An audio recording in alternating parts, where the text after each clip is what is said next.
Naghahanap ka ba ng single detached na located sa General Trias, Cavite, at the same time, napakaganda na ng lugar at maaliwalas ang simoy ng hangin dahil malapit na rin ito sa Tagaytay?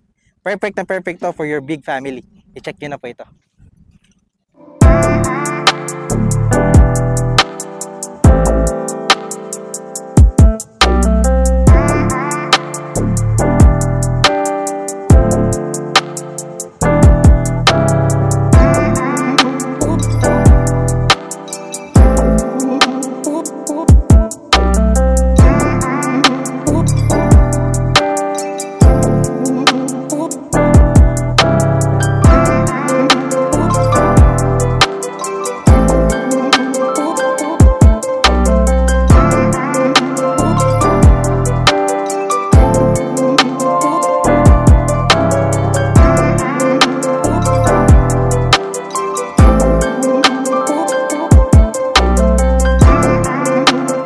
Magandang araw po mga ka-Your Homes. Nandito po tayo ngayon sa Panangyanan, General Trias, Cavite, and for today's house tour, i-feature po natin ang isa pong project po ni Axia Development Corp, si Richdale West. And titignan po natin ang kanilang model unit na si Carnation. Meron po yung malaking lot area at floor area, bare po ang turnover natin, kaya po marami po tayong pwedeng gawin sa unit at napakamura pa po nito.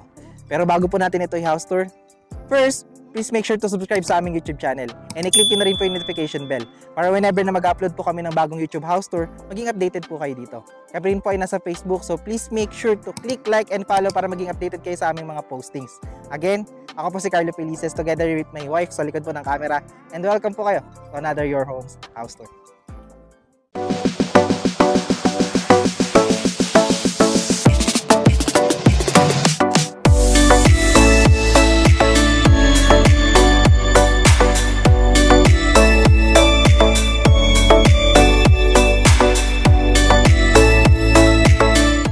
Si Richdale West po again ay located po sa Panangyanan, General Trias, Cavite, at mapapansin nyo po meron lang tayong barangay road papunta po dito sa project at malapit na malapit lang din po yan sa highway. At the same time po marami na pong landmark tayo na malapit dito sa location and makikita nyo po yan sa screen. Sa ating amenities naman po, kompleto rin ang ating amenities dyan. At meron lang tayong hindi ganun kalaki na community kaya napaka-aliwalas po ng project po na ito at napakaganda po ng lugar po na ito. So in case po na gusto nyo rin po na maganda po yung simoy ng hangin, malapit na lang din po ito sa Tagaytay. This is around 20 minutes, nandun na po kayo. And at the same time, kung pupunta po kayo sa mga landmarks po natin, papunta po tayo ng Manggahan or dito po mga malapit po dito, papunta po ng Silang, malapit na rin po ang location po na ito. Kaya napakaganda po ng location po ng ating project. So ngayon po, again, i-feature po natin ang project po natin na si Carnation. Si Carnation po natin ay bare ang turnover na single detached and at the same time po, mura pa po ito. So sa ganitong klase po ng bahay. And at the same time, meron po tayong provision dito for 2 to 3 bedroom. May 2 toilet and bath po tayo, may living area, may dining area, may kitchen area po tayo, may service area. At the same time po, dahil po tayo ay malaki ang lot area which is 99 square meter, meron po tayong space for parking area. So ang ating lot area po pala dito ay 99 square meter at ang ating floor area ay 66 square meter, kaya malaki rin po ang ating spaces sa ating lupa at sa ating unit, kaya marami po tayong pwedeng gawin, mga extension.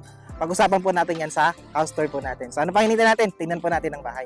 So ngayon po, pansin po ninyo, ito po ang ating unit mismo na si Carnation. Single detached po siya, kaya kung mapapansin nyo po, lahat po ng part po ng ating bahay, meron po yung bintana. Maaliwalas po ang pagpasok ng hangin at the same time ng liwanag. Dahil tayo po ay single detached at 99 square meter ang ating lot area, napakalaki po niyan. Meron po tayong parking dito sa ating gilid. At the same time, paikot po no pa square. Tara, tignan po natin dito. Pa square po ng ating bahay, ayan po, meron talaga tayong mga spaces dyan. Dito po sa ating likod, kung mapapansin din po natin, pwede tayong maglagay pa po dito ng ating service area or pwede po kayo maglagay ng laundry area dito. So yun po yung kagandahan dito kay Carnation. At the same time, ayan po, medyo silipin na rin natin yung gilid po ng bahay. Yan. At the same time po, mapapansin natin yung pagkakakulay po natin ng bahay. May mga bato po sila dito sa may pintuan po natin. At the same time, ganito na po yung pagkakakulay niya.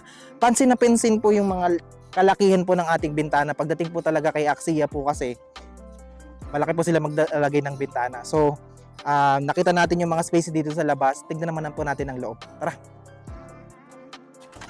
So ayan, pagkapasok po natin, mapapansin na rin po natin ang pagkatibay po ng ating pinto. Ito po ay bakal na rin.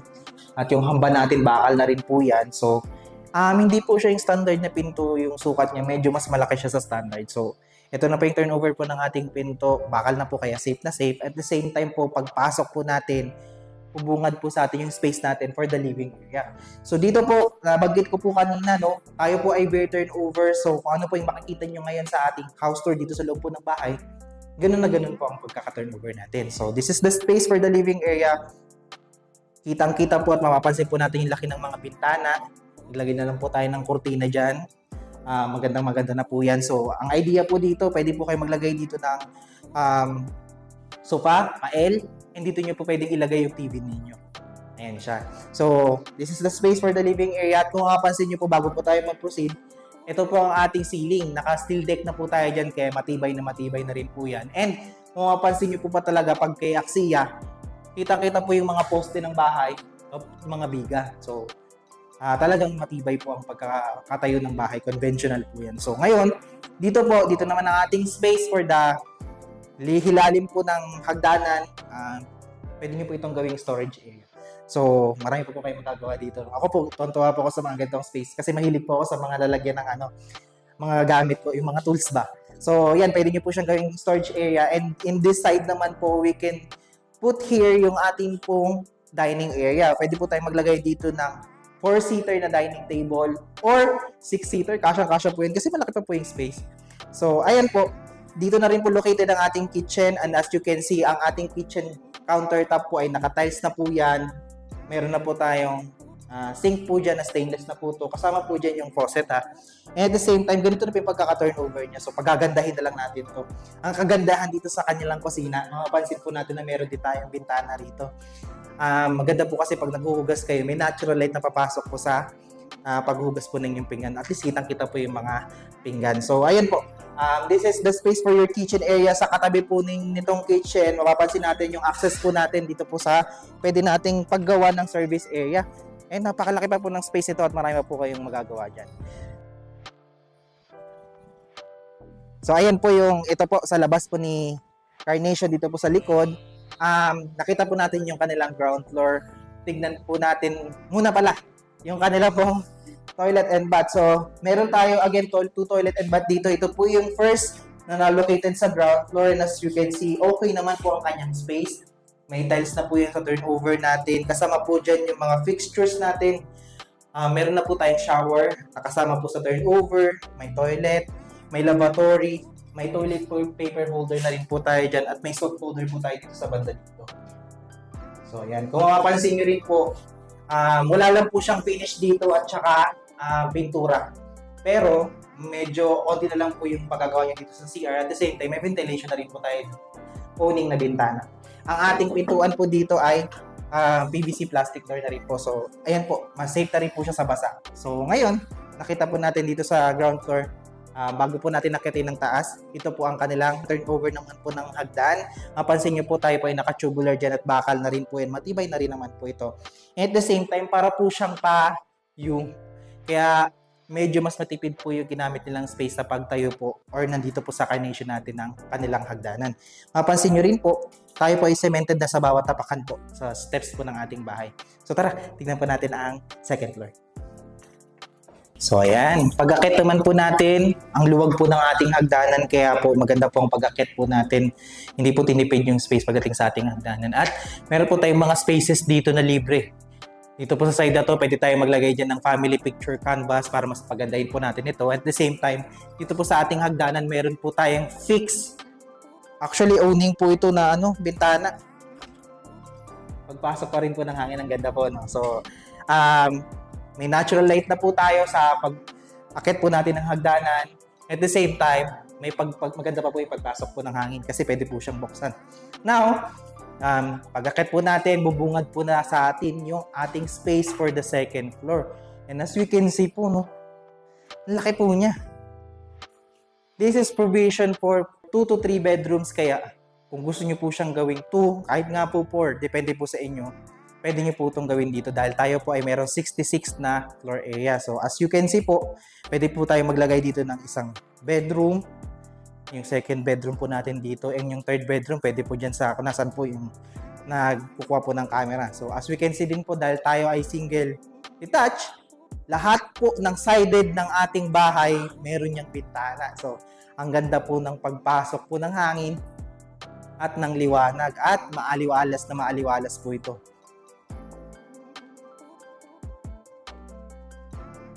Ayan, kung mapapansin din po natin, pansin na pansin pa rin po yung ating mga poste at yung viga. So, ito na po ang ating turnover ng ating ceiling. So, palalagyan na lang po natin yun ng kisame.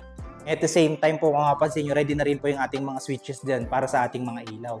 So, actually, ang laki pa nga po ng, ng space sa taas natin. Kung gusto po natin magpalagay pa ng storage sa attic natin, pwede po yan. So, ito po yung ating space po dito. Wala lang po siyang tiles pintura. So, ayan po, makakaisip kayo ng mga idea dyan.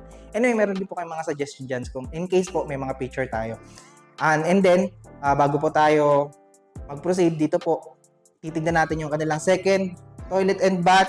Located po dito sa ating second floor, which is same po siya dun sa baba. Nakatiles na rin po siya, kompleto po ang ating fixtures. And yun lang po, wala lang siya po siyang pintura dito sa mga walls natin at saka finish. So, yun na lang po, minimal lang po ang papagawa natin. Ngayon, nakita po natin yung ating unit mismo at paano yung pagkaka-turnover. Pag-usapan man po natin ang presyo. Tara! So, magkano nga ba ang presyo ng ating Carnation model unit na meron pong typical lot area na 99 square meter at floor area na 66 square meter? Nag-i-start po ang ating price sa 3,360,000. Ang ating loan value po kay Pag-ibig ay 3,066,000 naman po. Ang ating reservation po ay 14,000 lamang po, at meron po tayo down payment na 280,000 na i-divide po yun ng 20 months, which is magiging 14,000 for 20 months po yan. Ang ating magiging monthly amortization naman po kay Pag-ibig ay magiging 19,127 pesos sa 30 years po yan. Ang ating required income naman po dito ay 57,963 pesos. In case po na hindi po kayo pasok sa ating required income, pwede rin po dito ang co-borrower, at pag-usapan po natin yan sa inyong mga inquiries. So ngayon po, kung meron po kayong katanungan at gusto nyo pong magpa-tripping po sa project po na ito, you can contact us sa number po na makikita nyo sa screen. At the same time po, nandiyan din po yung aming Facebook page.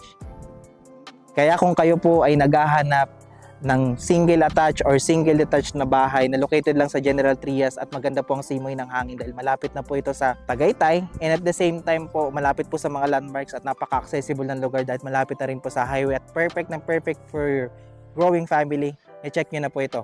Kung di pa po kayo nakasubscribe sa aming YouTube channel, please like, share, and subscribe na rin po para maging updated kayo sa aming mga posting at makita po ng iba yung ating project po na ito. At maging updated po kayo sa mga pipicture po namin na bahay na kagaya po nito. Again, maraming salamat po sa panonood at magandang araw.